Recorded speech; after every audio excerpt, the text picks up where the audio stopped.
Hello students, कैसे हैं आप?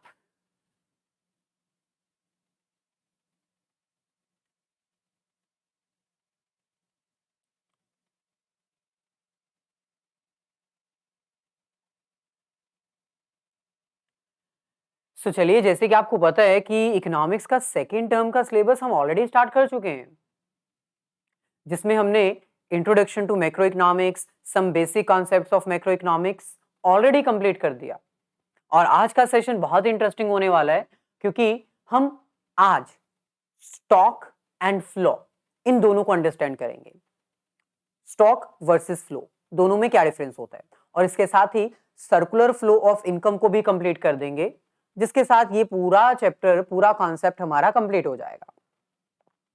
तो भाई, स्टार्ट करने से पहले सभी स्टूडेंट से रिक्वेस्ट है, वीडियो को लाइक और अपने सभी फ्रेंड्स के साथ शेयर कर दीजिए, ताकि आपके सभी फ्रेंड्स हमारे साथ लाइव जुड़ सकें।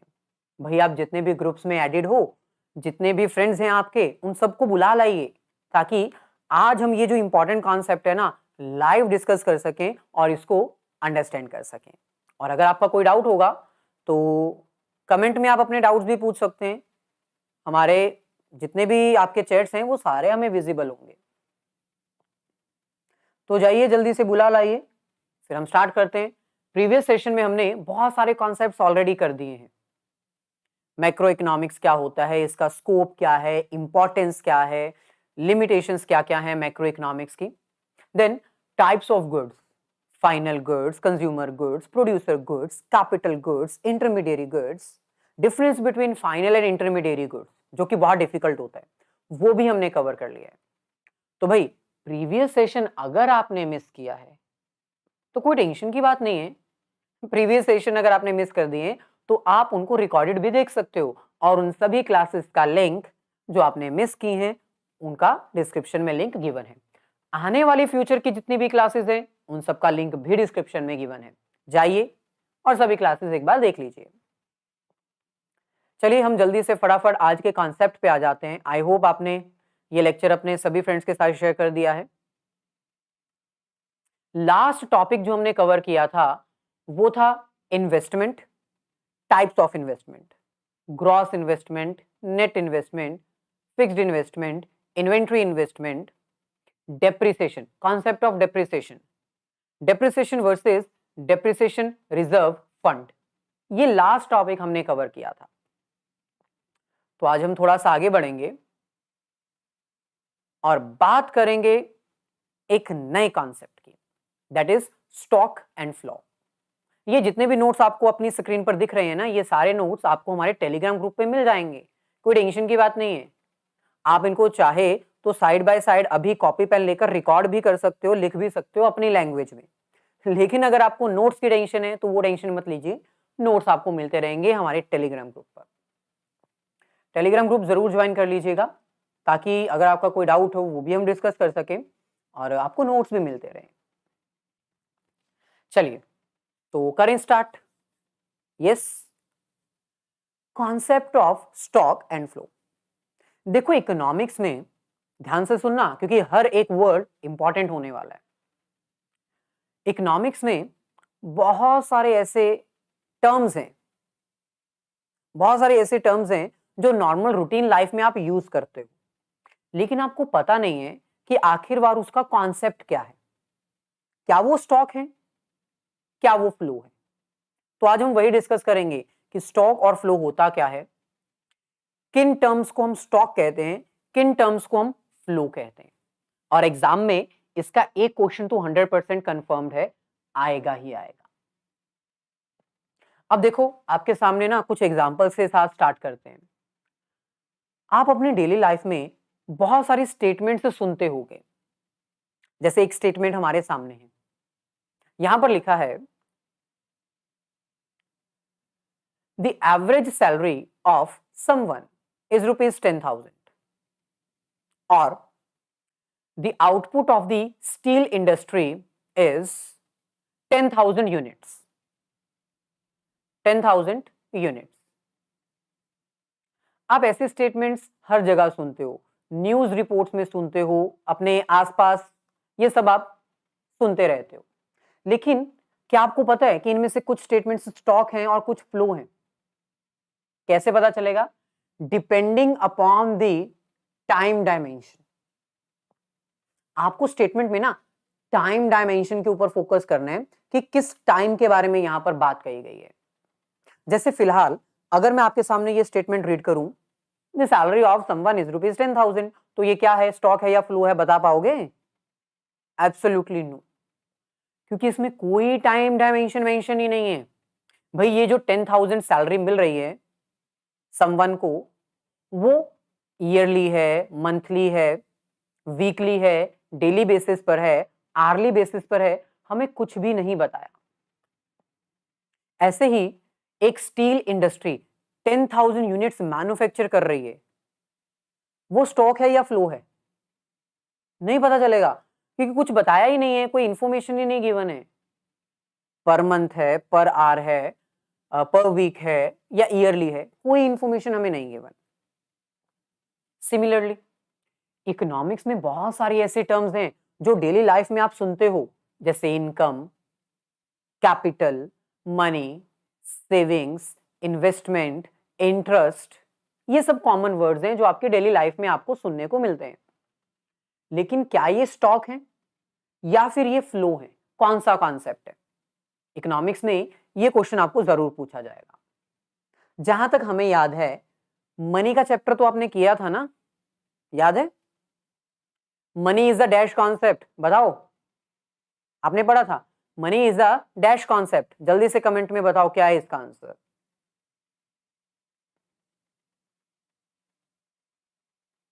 भाई किसी को आता है तो बता दो आंसर, नहीं आता तो ये भी हम ही बता देते हैं। Money is a dash concept. Stock और फ्लो आपने रीड किया है, स्टॉक है या फ्लो है?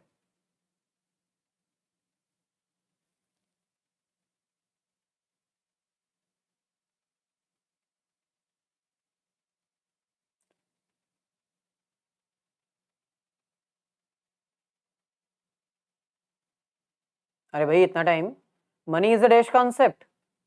ऑब्वियसली आपने फर्स्ट टर्म में किया है, money is a stock concept, है ना? स्टॉक फ्लो होता है? नहीं भाई फ्लो नहीं होता है, जसवंत गलत हो गया। फ्लो नहीं होता है, स्टॉक होता है ना? Money is a stock concept. क्यों क्यों स्टॉक कॉन्सेप्ट क्यों होता है? इसका इसके पीछे रीजन पता है आपको? एब्सोल्युटली बहुत सारे स्टूडेंट्स को नहीं पता होगा इसका रीजन, क्योंकि आपने अभी बेसिक क्लियर नहीं किया। इकोनॉमिक्स में बहुत सारी ऐसे टर्म्स हैं जिनको डिवाइड किया गया है स्टॉक और फ्लो के बीच में। Income, capital, money, savings, investment, interest. इसके अलावा और भी बहुत सारी ऐसी टर्म्स हैं जिसके बारे में आपको पता होना चाहिए। तो कैसे पता चलेगा? Depending upon the time dimension.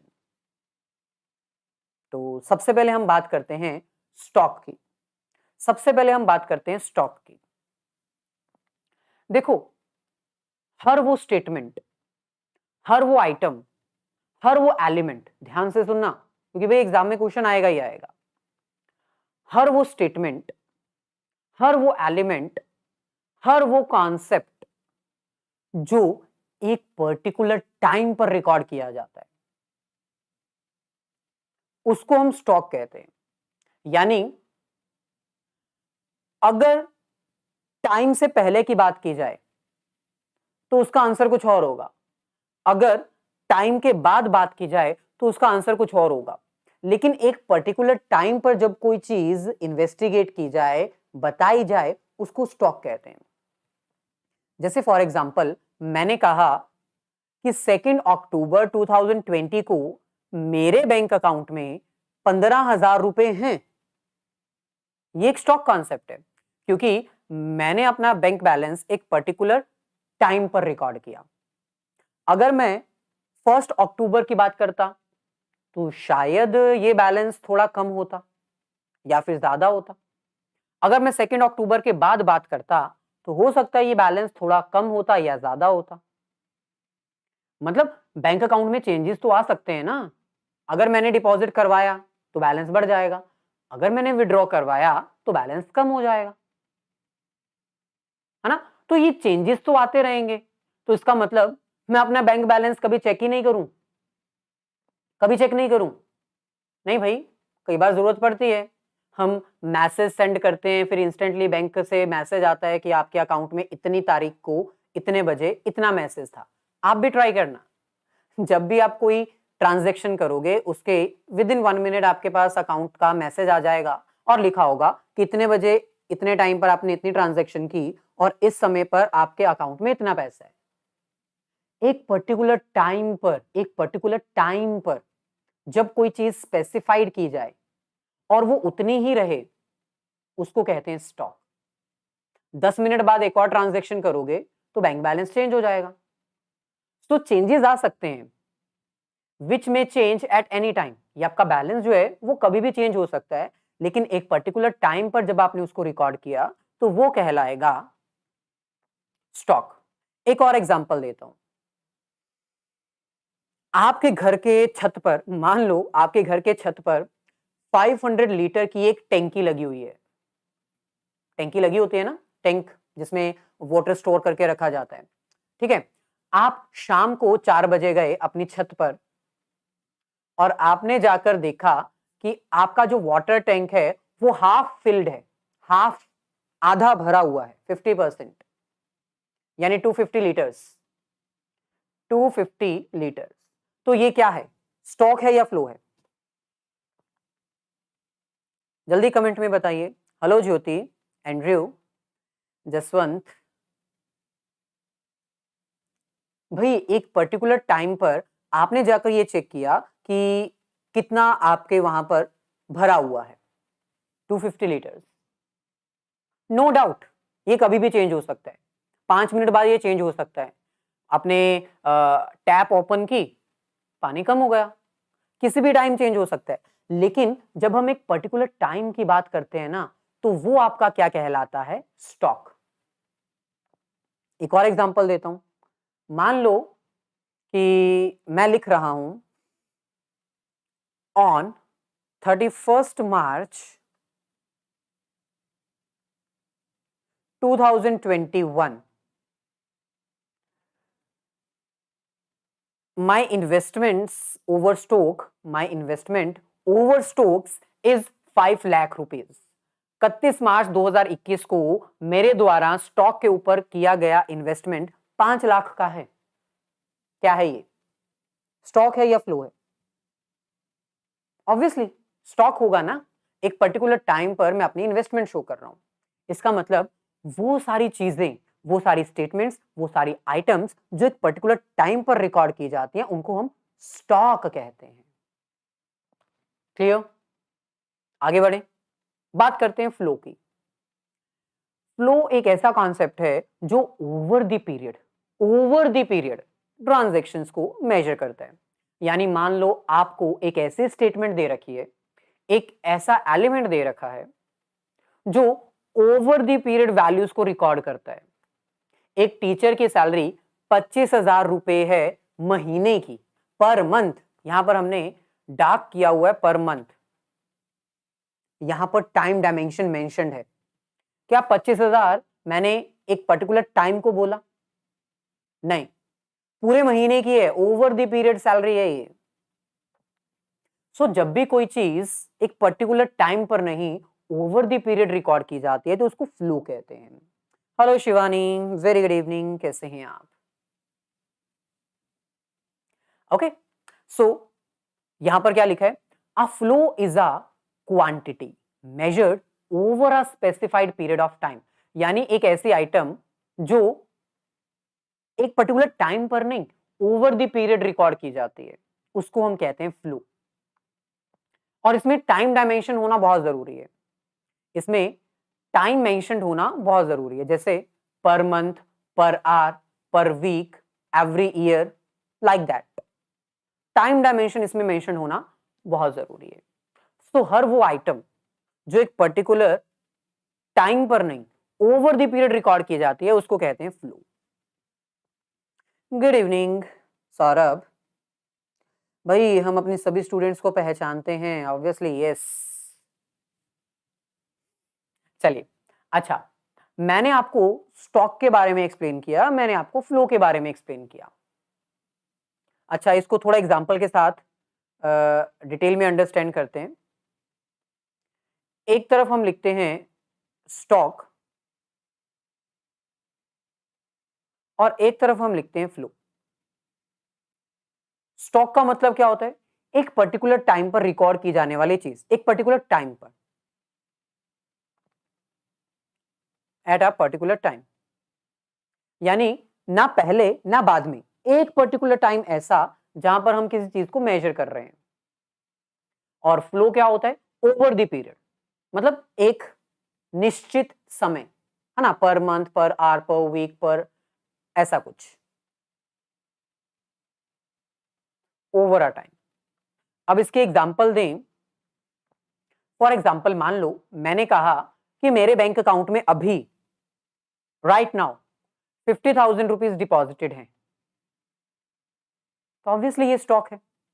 वहीं पर दूसरी तरफ अगर मैं कहूं एवरी मंथ मैं अपने बैंक में 500 रुपीज डिपॉजिट करवाता हूं पर मंथ, तो यहां पर मंथ आ गया ना, हर महीने अपने बैंक अकाउंट में 500 रुपए डिपॉजिट करवाना is a flow every month.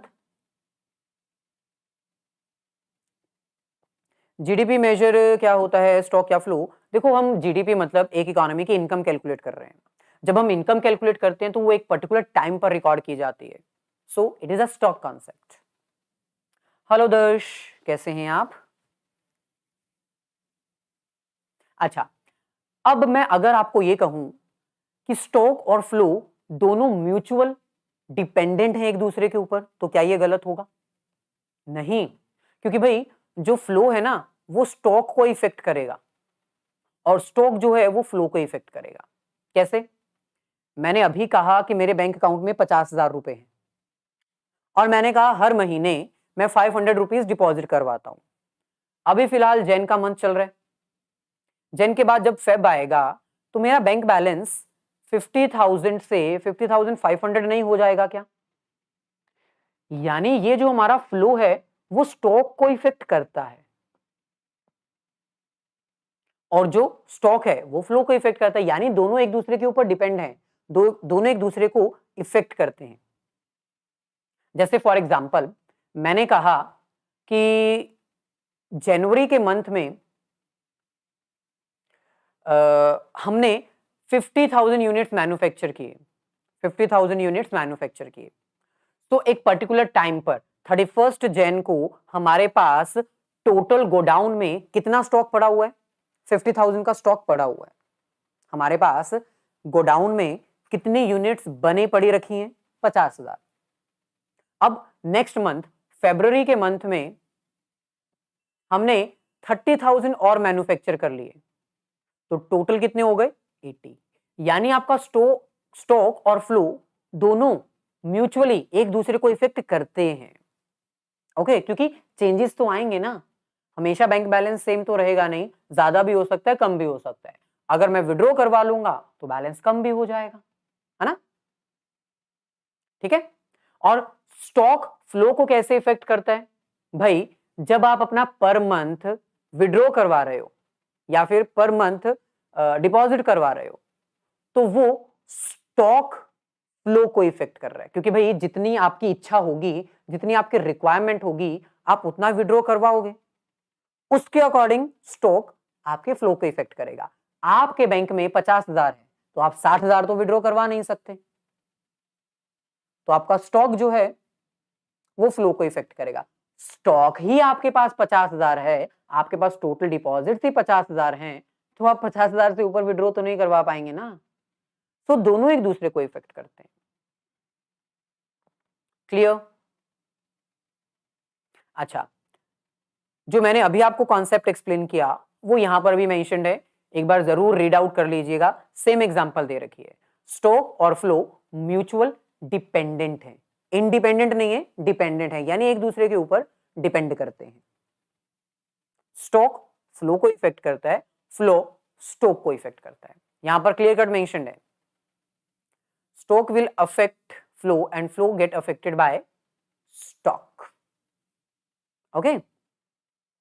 अच्छा, अब आपके सामने कुछ एग्जांपल्स हमने दी हैं स्टॉक और फ्लो की, इसमें से कुछ हम एक्सप्लेन कर देते हैं, ज्यादातर तो आपको क्लियर ही होंगी।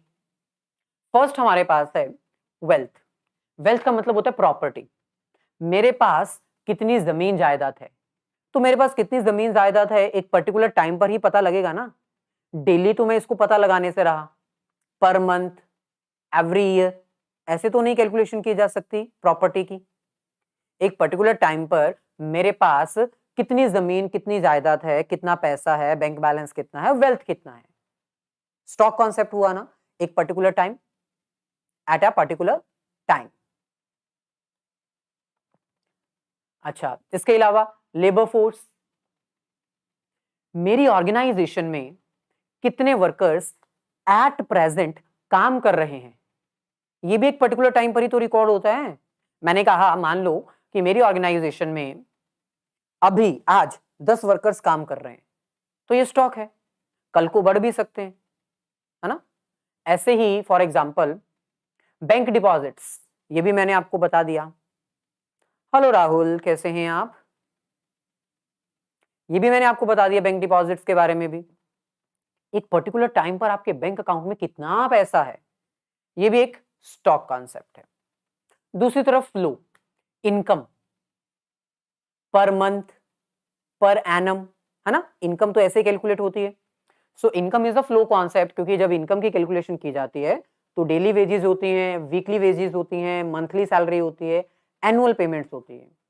तो स्टॉक नहीं है, ये फ्लो है, क्योंकि एक पर्टिकुलर टाइम इसके मेंशन्ड है। एक पर्टिकुलर टाइम नहीं, ओवर द पीरियड मेंशन्ड है इसमें, over a period. Okay, for example expenditure, हर महीने आप कितना खर्चा करते हो, ये भी एक फ्लो कॉन्सेप्ट है। और इंटरेस्ट ऑन कैपिटल, आप जितना भी पैसा बैंक में डिपॉजिट करवाते हो उसके ऊपर क्वार्टर्स के अकॉर्डिंग, एवरी 3 मंथ्स के अकॉर्डिंग आपको इंटरेस्ट मिलता है। आपने अपने बिजनेस में जितना पैसा इन्वेस्ट किया वहां पर आपको एनुअल बेसिस के ऊपर इंटरेस्ट मिलता है। That is also a flow concept, क्योंकि ओवर द पीरियड है, पर एनम है, पर मंथ है। ओके, इनमें से किसी में कोई डाउट? स्टॉक की सारी आइटम्स आप देख लो, फ्लो की सारी आइटम्स देख लो, इनमें से किसी में कोई डाउट नहीं है तो आगे बढ़ते हैं। जल्दी से कोई डाउट है तो बताओ। मतलब इतना जान लो, इतना जान लो कि आपको ना स्टॉक और फ्लो का क्वेश्चन जरूर आएगा, चाहे 1 या 2 मार्क्स का आए, क्योंकि बहुत इंपॉर्टेंट टर्म है ये। स्टूडेंट्स को एक टॉपिक दिया जाएगा, उसको रीड करके पता लगाना होगा कि स्टॉक कौन सा है, फ्लो कौन सा है। तो स्टॉक और फ्लो में कॉन्सेप्ट क्लैरिटी है ना, दोनों में डिफरेंस पता चल गया। एक बार डिफरेंस भी देख लो, थोड़ी और क्लैरिटी हो जाएगी। जब हम स्टॉक की बात करते हैं तो स्टॉक की रिकॉर्डिंग एक पर्टिकुलर टाइम पर की जाती है। जैसे आपके सेविंग अकाउंट में 1 जन 2020 को कितना सेविंग्स पैसा है, बैंक बैलेंस। जबकि फ्लो एक ऐसा कॉन्सेप्ट है जो ओवर द पीरियड बताता है कि भाई आपके कितना पैसा डिपॉजिट करवा रहे हो per month, that is flow concept. Stock में कोई टाइम डायमेंशंस नहीं होती, इसमें पर आवर, पर मंथ, पर वीक ऐसा कुछ नहीं होता। इसमें एक ही टाइम को पकड़ के स्टेटमेंट दी जाती है। जबकि फ्लो में क्या होता है, टाइम डायमेंशंस होती हैं। टाइम डायमेंशंस का मतलब है टाइप्स। टाइम्स की बहुत सारी कैटेगरी होती है, पर मिनट, पर आवर, पर मंथ, पर वीक, है ना, ऐसे सो ऑन, बहुत सारी टाइम डायमेंशंस होती हैं। ये भी मैंने आपको बता दिया। स्टॉक जो है वो फ्लो को इफेक्ट करता है, फ्लो जो है वो स्टॉक को अफेक्ट करता है, यानी दोनों एक दूसरे को इफेक्ट करते हैं। जैसे मैंने अभी एक एग्जांपल दी थी ना, वही। सो दोनों दूसरे के ऊपर म्यूचुअल डिपेंडेंट है, एक अगर बदलता है तो दूसरे के ऊपर इफेक्ट जरूर आएगा। एग्जाम्पल क्या है, वही बैंक बैलेंस, कैपिटल, है ना, और यहां पर इनकम एंड एक्सपेंडिचर्स। डन। अब आपके लिए होमवर्क है, ये आपके लिए होमवर्क है। कमेंट करके जरूर बताना भाई, कमेंट करके इनका सॉल्यूशन जरूर बताना। अगर आपका सॉल्यूशन सही होगा तो हम आपको लाइक देंगे ना आपके कमेंट को। इन्वेस्टमेंट क्या है, मनी एक्सपेंडिचर्स क्या होते हैं, 100 रुपी नोट क्या होता है, family consumption of a sugar, services of a tutor, production of cement, machinery of a sugar mill, ये कुछ होमवर्क्स हमने आपको दिए, कमेंट करके जरूर बताना कि कौन सा स्टॉक है, कौन सा फ्लो है। अब हम थोड़ा सा आगे बढ़ते हैं और आज के बहुत ही इंटरेस्टिंग कॉन्सेप्ट को स्टार्ट करते हैं, that is circular flow of income. अब देखो, आपका जो नेक्स्ट टॉपिक है ना, वो है कैलकुलेशन ऑफ नेशनल इनकम। यानी आपको एक इकोनॉमी की इनकम कैलकुलेट करना सीखना है। आपको पता लगाना है कि एक इकोनॉमी की इनकम कैसे कैलकुलेट की जाती है, तो वो भी हम सिखाएंगे। एक्सपेंडिचर मेथड है, इनकम मेथड है, वैल्यू एडेड मेथड है। लेकिन वो सब करने से पहले आपको सर्कुलर फ्लो ऑफ इनकम के थ्रू ये समझना होगा कि एक इकोनॉमी में इनकम की रोटेशन होती कैसे है, कैसे एक इकोनॉमी में पैसा रोटेट होता है, कैसे घूमता है पैसा, कहां कहां जाता है, कैसे कैसे इकोनॉमी में रोटेट करता है, सर्कुलर फ्लो ऑफ इनकम। तो ये आपको अंडरस्टैंड करना पड़ेगा। बहुत ही इंटरेस्टिंग और बहुत ही यूनिक टॉपिक है। हेलो निखिल, कैसे हैं आप? तो करें स्टार्ट जल्दी से। ओके, अब देखो होता क्या है। बेसिकली एक इकोनॉमी में 4 सेक्टर होते हैं, house hold sector, producer sector, government sector और चौथे नंबर पे आता है रेस्ट ऑफ द वर्ल्ड। ये 4 सेक्टर्स ऐसे सेक्टर्स होते हैं जो सर्कुलर फ्लो में पार्टिसिपेट करते हैं। अभी आप हमारा ये लेक्चर वॉच कर रहे हो, या तो आप हाउस होल्ड सेक्टर से बिलोंग करते हो, या फिर आप प्रोड्यूसर सेक्टर से बिलोंग करते हो, या फिर आप गवर्नमेंट सेक्टर से बिलोंग करते हो, या फिर rest of the world. Majorly जो अभी स्टूडेंट्स हैं वो तो हाउस होल्ड सेक्टर ही कहलाएंगे। तो सर्कुलर फ्लो होता क्या है? सर्कुलर फ्लो एक मॉडल है, एक थ्योरी है, जो हमें ये एक्सप्लेन करती है कि आखिरकार पैसा स्टार्ट कहां से होता है और वो किस तरह इकोनॉमी में रोटेट करता है। यानी इसकी बिगिनिंग कहां से होती है, आखिरकार पैसा जनरेट कहां से होता है, और क्या कभी इसका खात्मा भी होता है, कहीं ये जाकर खत्म भी होता है क्या, या फिर मतलब रोटेट करता रहता है और इकोनॉमी में फ्लो होता रहता है। ये हमें अंडरस्टैंड करना है। तो circular flow basically is a model, is a theory, जो कि ऑब्वियसली एक इकोनॉमिस्ट ने ही डेवलप की है ना। तो यहां पर ध्यान से देखो क्या लिखा हुआ है। The circular flow of income is a model which describes the flow of money in a society। भाई सर्कुलर फ्लो एक मॉडल है, एक थ्योरी है, जो हमें यह बताता है कि इकोनॉमी में, सोसाइटी में पैसा कैसे रोटेट करता है। It describes how money is flowing in a circular motion. यह हमें बताता है कि भाई पैसा कैसे घूमता है, कैसे रोटेट करता है, और कैसे ये हमारी इकोनॉमी को ग्रो करने में मदद करता है। ओके निखिल, हम एकदम बढ़िया हैं। आप कैसे हैं? जैसे कि मैंने आपको बताया कि एक इकोनॉमी में बेसिकली 4 सेक्टर होते हैं ना, house hold sector, producer sector, government sector, rest of the world. तो पैसा इनके आसपास ही घूमता है, बस हमें इनको थोड़ा डिटेल में अंडरस्टैंड करना है। सो 4 sectors of an economy includes house hold sector, producer sector, government sector and rest of the world. तो भाई ये 4 चीजें हैं, इनके बीच में पैसा घूमता है और ये पैसा इकोनॉमी में ही रहता है, और इसी पैसे को काउंट करके, इसी पैसे को काउंट करके हम ये पता लगाते हैं कि आखिरकार हमारी इकोनॉमी की इनकम कितनी है। अच्छा, यहां तक कोई डाउट तो नहीं है ना? सिंपल सा कॉन्सेप्ट है। सर्कुलर फ्लो क्या है? एक मॉडल है, एक थ्योरी है, जो हमें ये बताती है कि भाई आखिरकार इकोनॉमी में पैसा कैसे घूमता है, कैसे रोटेट करता है। ओके, सबसे पहले तो ये चारों सेक्टर में आपको एक्सप्लेन कर देता हूं। पहले नंबर पे आता है हाउस होल्ड सेक्टर। पहले नंबर पे आता है हाउस होल्ड सेक्टर। अब इसका काम क्या है? भाई हम लोग हैं house hold sector, we are the consumers, है ना? आपने 11th स्टैंडर्ड में पढ़ा होगा कंजम्पशन वगैरह, कंज्यूमर बिहेवियर। तो प्रोड्यूसर के द्वारा जो भी गुड्स और सर्विसेज मैन्युफैक्चर की जाती हैं, हम उनके कंज्यूमर्स हैं। So house hold sector includes consumer of goods and services. House hold sector जो होता है ना, वो गुड्स और सर्विसेज को कंज्यूम करता है। इसके अलावा इसके अलावा जो हाउस होल्ड सेक्टर है वो फैक्टर्स ऑफ प्रोडक्शन भी प्रोवाइड करता है। आपको याद है फैक्टर्स ऑफ प्रोडक्शन में क्या क्या आता है? Land, then labour, capital and entrepreneur. याद है ना? ये सब आप 11th स्टैंडर्ड में कर चुके हो। तो एक जो हाउस होल्ड सेक्टर होता है सर्कुलर फ्लो ऑफ इनकम में, वो पहला गुड्स और सर्विसेज को कंज्यूम करता है अपनी जरूरतों को पूरा करने के लिए। दूसरा, वो प्रोडक्शन करने के लिए लैंड प्रोवाइड करता है, लेबर सप्लाई करता है, कैपिटल यानी पैसा देता है, और एंटरप्रेन्योर भी यही देता है। दूसरा सेक्टर हमारे पास आता है प्रोड्यूसर सेक्टर। प्रोड्यूसर सेक्टर कौन होता है? ऑब्वियसली जो गुड्स और सर्विसेज मैन्युफैक्चर करता है, मैन्युफैक्चरर, प्रोड्यूसर। ये भी आपने किया हुआ 11th स्टैंडर्ड में, याद है? प्रोडक्शन फंक्शन वही है ये। सो जो भी गुड्स और सर्विसेज मार्केट में सप्लाई की जाती हैं वो प्रोड्यूसर्स के द्वारा की जाती हैं। प्रोड्यूसर सेक्टर कौन है?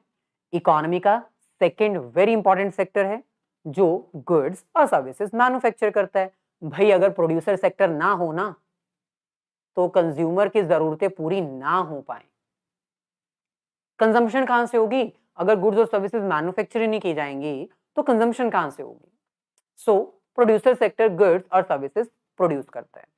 दूसरा, भाई जब प्रोडक्शन की जाती है तो इनपुट की जरूरत पड़ती है, जैसे land, labour, capital and entrepreneur. इसका मतलब हाउस होल्ड सेक्टर गुड्स और सर्विसेज कंज्यूम करता है जो बनाई जाती है प्रोड्यूसर के द्वारा, और प्रोड्यूसर सेक्टर वो सारी प्रोडक्शन फैक्टर यूज करता है जो हाउस होल्ड सेक्टर सप्लाई करता है। House hold sector land, labour, capital, entrepreneur देता है। कौन इस्तेमाल करता है भाई उनको? कौन इस्तेमाल करता है? Producer sector. प्रोडक्शन करने के लिए लैंड चाहिए, कारीगर, लेबर चाहिए, कैपिटल, पैसा चाहिए, और एंटरप्रेन्योर जो बिजनेस को ऑपरेट कर सके as a manager, as a worker, वो भी चाहिए। तो producer sector second important sector है जो गुड्स और सर्विसेज को मैन्युफैक्चर करता है और फैक्टर सर्विसेज को यूज भी करता है। इसके अलावा थर्ड नंबर पे हमारे पास आता है गवर्नमेंट सेक्टर। अब गवर्नमेंट सेक्टर एक इकोनॉमी का सबसे इंपॉर्टेंट सेक्टर होता है क्योंकि ये एक इकोनॉमी में ना लॉ एंड ऑर्डर मेंटेन करता है। गवर्नमेंट कंजम्पशन भी करती है, प्रोडक्शन भी करती है। जैसे फॉर एग्जांपल गवर्नमेंट जो है वो गवर्नमेंट सर्विसेज प्रोवाइड करती है। Birth certificate, death certificate government के द्वारा इशू किए जाते हैं। जितने भी सेंसस किए जाते हैं, कैलकुलेशंस की जाती हैं, गवर्नमेंट के द्वारा की जाती हैं। सो गवर्नमेंट सेक्टर बहुत सारी सर्विसेज भी प्रोवाइड करता है। बिलो द पॉवर्टी लाइन के लोगों को जो बेसिक नेसेसिटीज हैं वो भी प्रोवाइड करता है government sector. Welfare activities perform करता है। इसके अलावा गवर्नमेंट सेक्टर बहुत सारी सर्विसेज कंज्यूम भी करता है। जैसे टीचर की सर्विसेज वो कंज्यूम करता है ना, गवर्नमेंट टीचर्स। ऐसे ही बहुत सारी एडमिनिस्ट्रेशन की सर्विसेज भी वो कंज्यूम करता है। जैसे गवर्नमेंट पुलिसमैन की सर्विसेज यूज करते हैं सेफ्टी प्रोवाइड करने के लिए, डिफेंस बॉर्डर सेफ्टी देने के लिए डिफेंस की सर्विसेज प्रोवाइड करता है, कंज्यूम भी करता है। सो गवर्नमेंट प्रोड्यूसर भी है, कंज्यूमर भी है। टैक्सेस चार्ज भी करता है, सब्सिडी भी देता है, वेलफेयर एक्टिविटीज भी परफॉर्म करता है, लॉ एंड ऑर्डर भी मेंटेन करता है। तो गवर्नमेंट एक तीसरा सेक्टर है जो पूरी इकोनॉमी को बांध के रखता है। लास्ट हमारे पास आता है रेस्ट ऑफ द वर्ल्ड। अब ये रेस्ट ऑफ द वर्ल्ड में क्या बचा? बाहरी लोग, इंपोर्ट एंड एक्सपोर्ट। इंपोर्ट का मतलब दूसरी कंट्री से कोई प्रोडक्ट मंगवाना, परचेजिंग करना, और एक्सपोर्ट का मतलब होता है इंडिया का बना हुआ प्रोडक्ट दूसरी कंट्री को बेचना। तो purchasing and selling of goods and services. Clear? चारों सेक्टर क्लियर हैं? आपके सिलेबस में सिर्फ 2 सेक्टर मॉडल आएगा, 2 सेक्टर मॉडल, जिसमें आपको हाउस होल्ड सेक्टर और प्रोड्यूसर सेक्टर की ही बात करनी है। हेलो खुशी, कैसे हैं आप?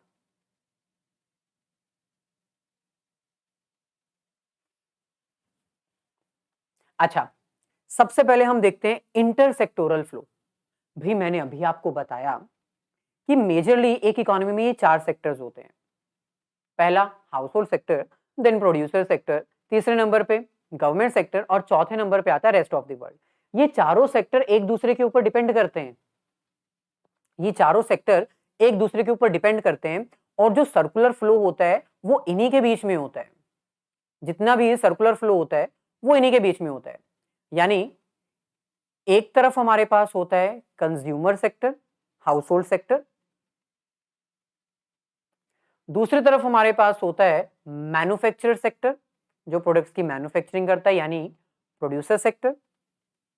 एक तरफ हमारे पास होती है गवर्नमेंट और एक तरफ हमारे पास होता है रेस्ट ऑफ द वर्ल्ड। जो भी रोटेशन होती है ना वो इन्हीं के बीच में होती है। जो भी रोटेशन होती है मनी की वो इन्हीं के बीच में होती है। कैसे? आपको सिलेबस में 4 सेक्टर मॉडल तो नहीं है, तो वो हम नहीं एक्सप्लेन करने वाले क्योंकि आपके सिलेबस में ही मेंशन नहीं है। आपको 2 सेक्टर मॉडल एग्जाम में आएगा, तो वो हम आपको एक्सप्लेन करेंगे। एक तरफ हाउस होल्ड सेक्टर और दूसरी तरफ प्रोड्यूसर सेक्टर। अच्छा, हम आपको एक्सप्लेन कर रहे थे इंटरसेक्टोरल फ्लो क्या होता है। भाई इसी को हम इंटरसेक्टोरल फ्लो कहते हैं। इंटरसेक्टोरल मतलब एक सेक्टर का दूसरे सेक्टर के ऊपर डिपेंड रहना। प्रोड्यूसर सेक्टर हाउस होल्ड के ऊपर डिपेंड करता है, हाउस होल्ड प्रोड्यूसर के ऊपर डिपेंड करता है, प्रोड्यूसर गवर्नमेंट के ऊपर डिपेंड करती है, गवर्नमेंट कंज्यूमर्स के ऊपर डिपेंड करता है। यानी एक दूसरे के ऊपर जो डिपेंडेंस है ना, इसी को हम कहते हैं इंटरसेक्टोरल फ्लो। तो ये 4 सेक्टर्स एक दूसरे के साथ जुड़े हुए हैं। जो भी पैसा है वो इन्हीं के बीच में सर्कुलेट होता रहता है। इसी को हम इंटरसेक्टोरल फ्लो कहते हैं। खुशी, इंडियन इकोनॉमिक्स डेवलपमेंट जब हमारा मैक्रो कंप्लीट हो जाएगा तब हम स्टार्ट करेंगे। अगर आपको जल्दी है, आपको जल्दी कवर करना है इंडियन इकोनॉमिक्स डेवलपमेंट, तो कोई टेंशन नहीं है, रिकॉर्डेड अवेलेबल हैं। इंडियन इकोनॉमिक्स डेवलपमेंट के सारे चैप्टर्स आपको रिकॉर्डेड मिल जाएंगे, आप उसको देख सकते हो।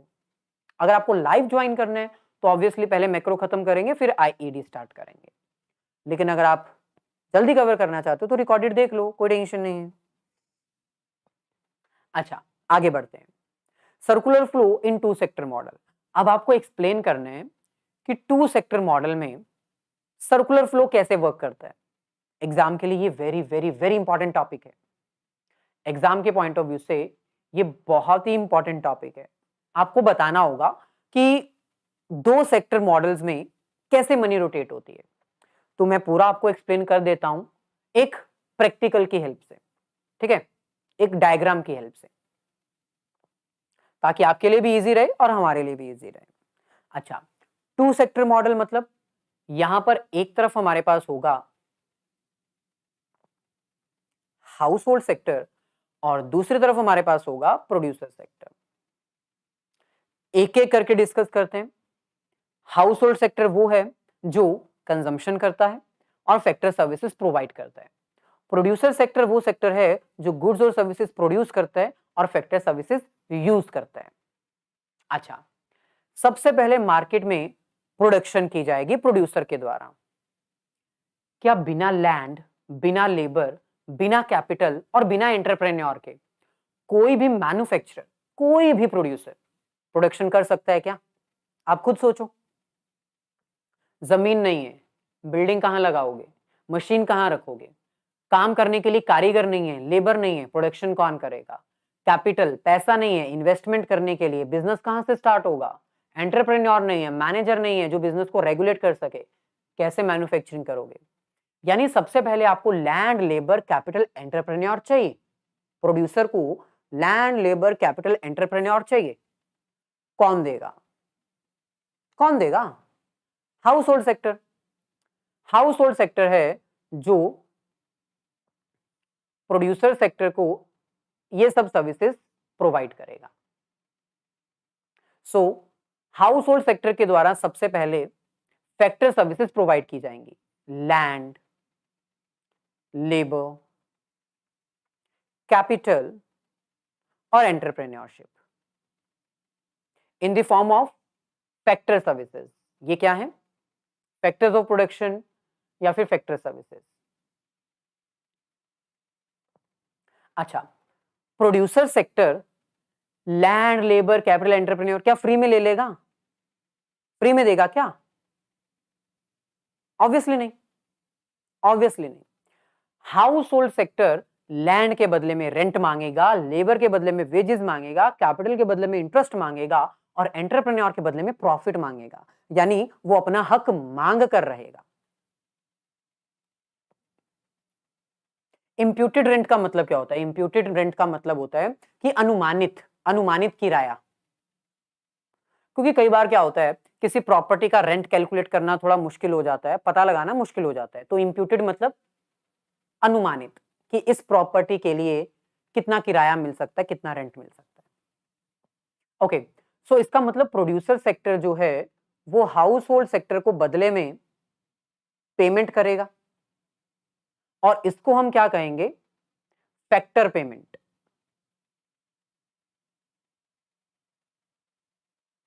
फैक्टर पेमेंट्स, लैंड के बदले में रेंट दिया जाएगा, लेबर के बदले में वेजेस पे किए जाएंगे, कैपिटल के बदले में इंटरेस्ट और एंटरप्रेन्योरशिप के बदले में प्रॉफिट। यानी प्रोड्यूसर सेक्टर जो भी सर्विसेज यूज करेगा हाउस होल्ड सेक्टर के बदले में उसको पैसे देने पड़ेंगे, बात खत्म। इसी तरह प्रोड्यूसर सेक्टर ने प्रोडक्शन कर ली। अब प्रोडक्शन करने के बाद जो प्रोड्यूसर सेक्टर है वो अपनी गुड्स और सर्विसेज हाउस होल्ड सेक्टर को सप्लाई करेगा। ऑब्वियसली, क्योंकि भाई प्रोड्यूसर सेक्टर ने ये जो गुड्स और सर्विसेज बनाई हैं वो अपने लिए तो नहीं बनाई है, आप ही के लिए बनाई है ना। सो जितनी भी गुड्स और सर्विसेज मैन्युफैक्चर की गई हैं, गुड्स एंड सर्विसेज, वो producer sector house hold sector को सप्लाई कर देगा। अच्छा, इसके बाद क्या हाउस होल्ड सेक्टर को ये फ्री में मिलेंगी? Obviously not. House hold sector को इसकी पेमेंट करनी पड़ेगी।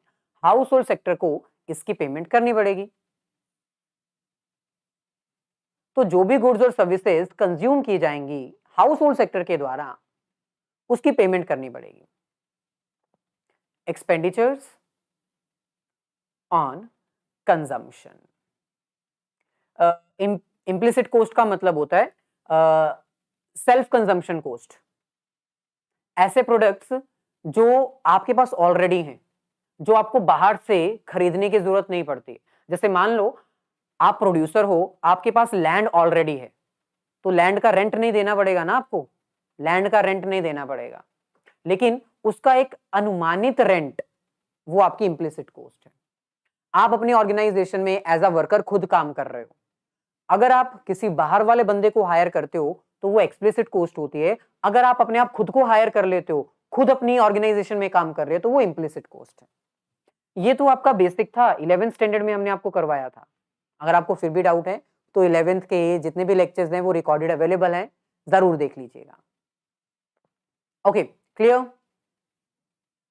अब अगर आप इसको देखो, टू सेक्टर मॉडल को अगर यहां पर देखो, तो हाउस होल्ड सेक्टर और प्रोड्यूसर सेक्टर एक दूसरे के ऊपर डिपेंड करते हैं ना, दैट इज सर्कुलर फ्लो। यानी पैसा हाउस होल्ड सेक्टर और प्रोड्यूसर सेक्टर के बीच में घूम रहा है, घूम रहा है। प्रोड्यूसर सेक्टर ने प्रोडक्शन करने के लिए सर्विसेज यूज की, जिसके लिए प्रोड्यूसर सेक्टर ने रेंट दिया, वेजेस दी, इंटरेस्ट दिया, प्रॉफिट भी दिया। हाउस होल्ड सेक्टर को रेंट मिला, वेजेस मिले, इंटरेस्ट मिला, प्रॉफिट मिला। हाउस होल्ड सेक्टर ने उस इनकम का क्या किया? हाउस होल्ड सेक्टर को रेंट मिला, वेजेस मिले, इंटरेस्ट मिला, प्रॉफिट मिला, हाउस होल्ड सेक्टर ने उसका क्या किया? कंजम्पशन। वापस से वो पैसा प्रोड्यूसर सेक्टर के पास आ गया। प्रोड्यूसर सेक्टर ने पैसा दिया हाउस होल्ड सेक्टर को, हाउस होल्ड सेक्टर ने वही पैसा कंज्यूम करके वापस प्रोड्यूसर सेक्टर को दे दिया। That is circular flow. इस तरह पैसा जो है वो रोटेट करता है इकोनॉमी में। अच्छा, कॉन्सेप्ट क्लियर? यहां तक किसी स्टूडेंट को कोई डाउट? आगे बढ़े, एनी डाउट टिल नाउ? ये जो मैंने अभी आपको डायग्राम एक्सप्लेन किया, इसकी एक्सप्लेनेशन यहां पर गिवन है, आप एक बार अच्छे से देख सकते हो। जो टू सेक्टर मॉडल होता है ना, उसमें एक तरफ हमारे पास होता है हाउस होल्ड सेक्टर और दूसरी तरफ हमारे पास होता है प्रोड्यूसर सेक्टर।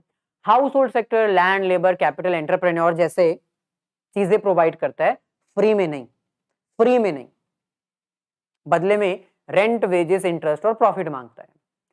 दूसरी तरफ जो प्रोड्यूसर सेक्टर है वो गुड्स और सर्विसेज प्रोवाइड करता है, फ्री में नहीं, वो अपने चार्जेस यूज करता है, चार्जेस लेता है। अच्छा, अब इस डायग्राम में जो अभी मैंने आपको यहां पर डायग्राम एक्सप्लेन किया, इस डायग्राम में आप क्लियर कट देख सकते हो factor services house hold sector के द्वारा प्रोवाइड की गई, तो प्रोड्यूसर सेक्टर ने उसकी पेमेंट की है। प्रोड्यूसर सेक्टर ने अगर गुड्स और सर्विसेज मैन्युफैक्चर करके हाउस होल्ड सेक्टर को दी तो उसके लिए हाउस होल्ड सेक्टर ने पेमेंट की है। That is complete circular flow. अगर हम थोड़ा सा आगे बढ़े तो नेक्स्ट कॉन्सेप्ट हमारे पास है real flow and money flow. Real flow and money flow, देखो रियल फ्लो सर्कुलर फ्लो का वो पोर्शन है, ध्यान से सुनना, real flow two sector model में से वो फ्लो है जिसमें मनी की इन्वॉल्वमेंट नहीं होती।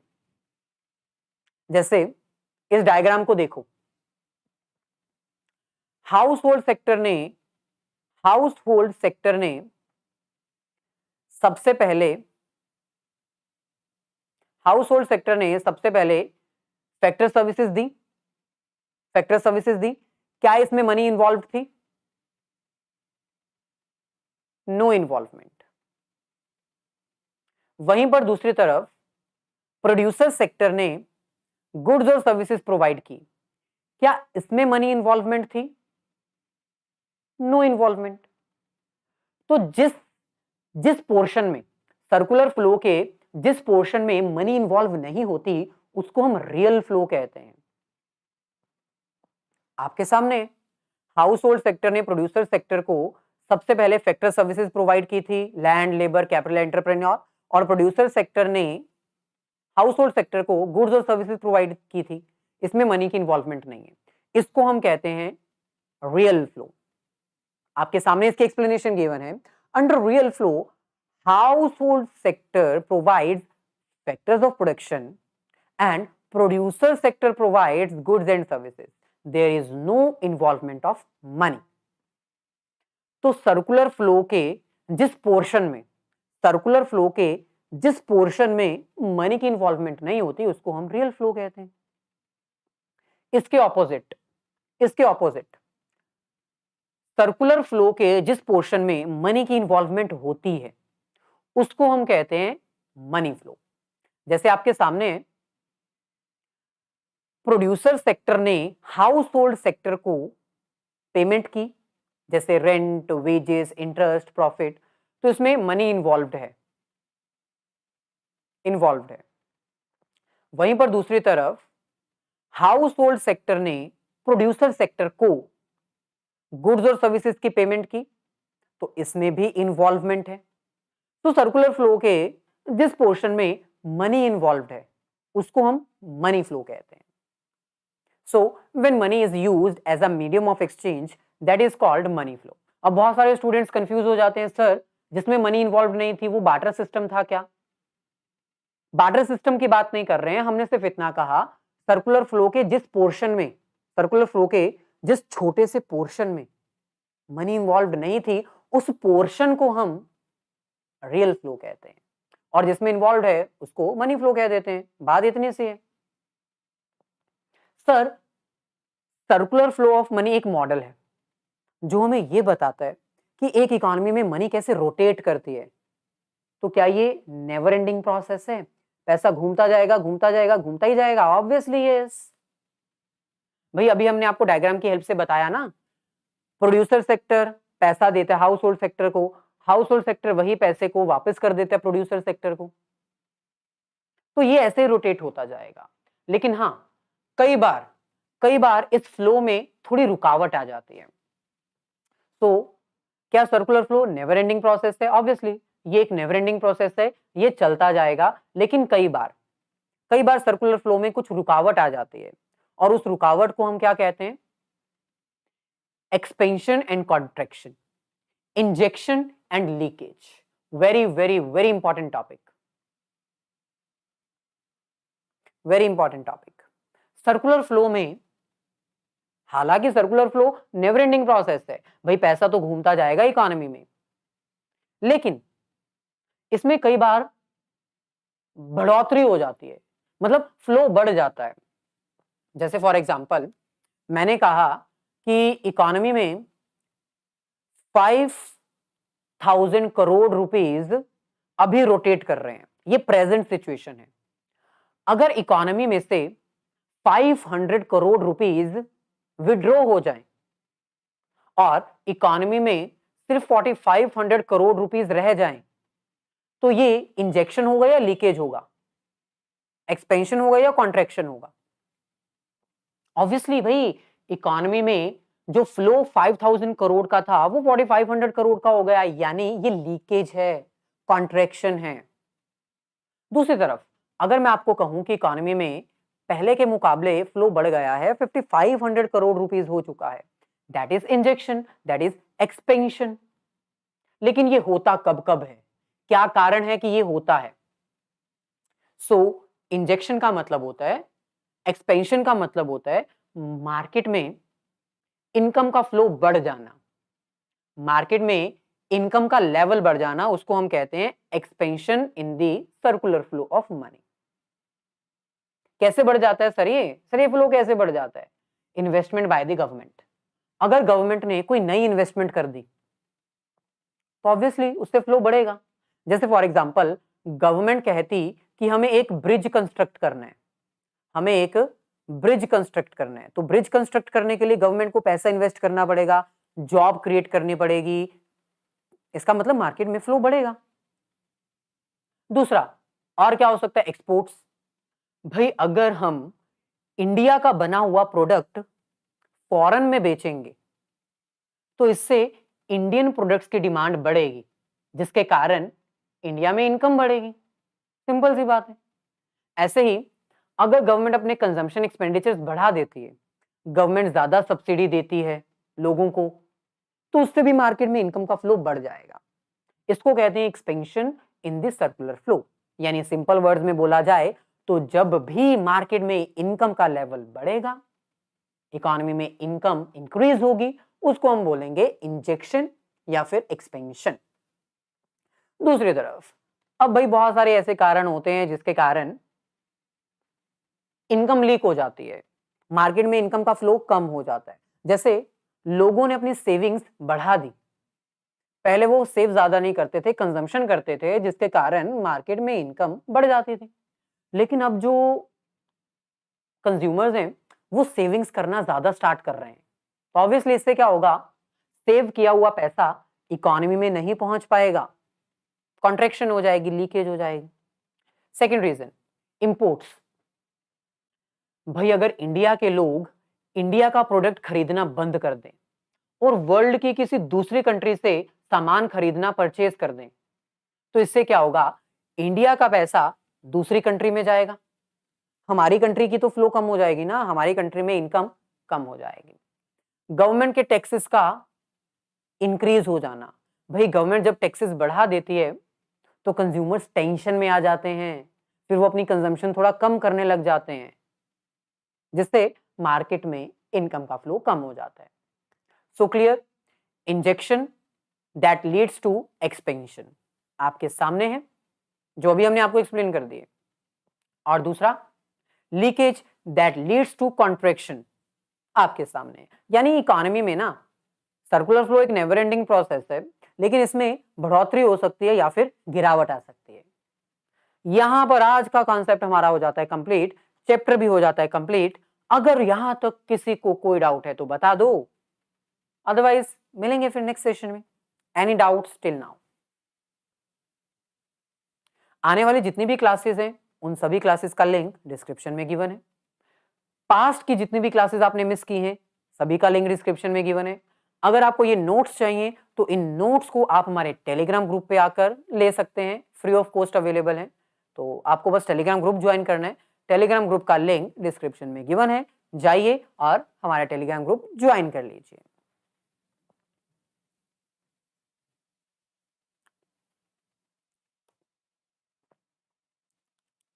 ओके, आई थिंक किसी स्टूडेंट का कोई डाउट नहीं है।